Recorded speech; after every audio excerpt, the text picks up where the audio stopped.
Assalamualaikum Ayah. Waalaikumsalam, Bang. Abang ingin minta waktunya sebentar untuk mewawancarai Ayah. Boleh, silahkan. Tentang apa? Pekerjaan Ayah. Baik. Advokat itu apa? Advokat itu menurut pasal 1 Undang-Undang RI nomor 18 tahun 2013 tentang advokat adalah orang yang berprofesi memberikan jasa hukum baik di dalam maupun di luar pengadilan yang telah memenuhi persyaratan berdasarkan ketentuan undang-undang ini. Kemudian masih di dalam undang-undang yang sama pada pasal 5 ayat 1 disebutkan advokat sebagai penegak hukum bebas dan mandiri dan dijamin oleh undang hukum dan peraturan perundang-undangan. Kemudian pada ayat 2, wilayah kerja advokat itu meliputi seluruh wilayah Republik Indonesia. Pertanyaan kedua, mengapa advokat membela orang jahat? Ada suatu kekeliruan dalam berpikir terhadap penentuan ataupun penetapan seorang apakah dia jahat ataupun tidak jahat. Karena di dalam hukum kita itu, Bang, menganut azas presumption of innocence. Jadi tidak ada sesuatu perbuatan yang belum mempunyai kekuatan hukum tetap itu dinyatakan sebagai sebuah kesalahan. Jadi sebelum seorang divonis oleh putusan pengadilan dan kemudian putusan tersebut bersifat ingkrah ataupun berkekuatan hukum tetap, maka dia belum dinyatakan bersalah. Jadi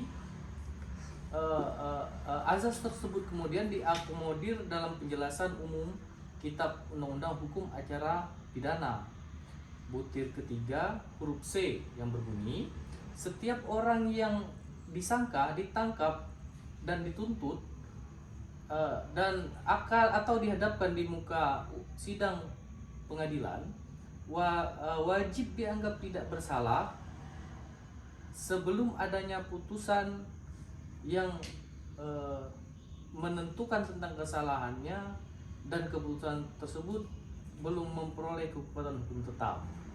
Jadi harus setiap orang dianggap atau dikenakan azas praduga tidak bersalah, Bang. Oke, kemudian pertanyaan apa lagi? Kapan mulai berprofesi sebagai advokat? Nah, kalau ini panjang.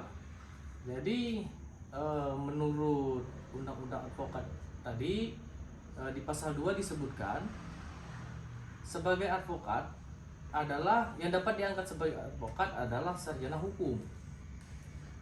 Dia harus dari perguruan tinggi hukum, Bang. Kemudian setelah lulus dari perguruan tinggi hukum itu minimal umurnya 25 tahun. Setelah mencukupi umur baru dia melakukan pendidikan khusus profesi advokat. Nah, waktu itu di 2011 Ayah ikut PKPA, pendidikan khusus profesi advokat di P3H, Pusat Pengembangan Profesi Hukum, asuhannya Pak Dr. Luhut Manihot Pangaribuan 2011. Kemudian 2011 Ayah sempat kerja di bank, di leasing, pernah di perkebunan sawit. Lanjut di 2016 Ayah putuskan untuk konsisten di dalam dunia profesi, maka Ayah ikut diklat khusus pendidikan advokat di Kongres Advokat Indonesia. Waktu itu asuhannya Pak almarhum Indra Sahnun Lubis SH MHLM kalau nggak salah. Itu di 2016 pula Ayah dilantik sebagai advokat. Nah, karena ketentuan undang-undang advokat tadi untuk menjadi advokat harus disumpah, maka baru dapat disumpah. Karena kita di pengadilan tinggi bubble, penyumpahannya sulit, yang minat terhadap profesi advokat ini kurang.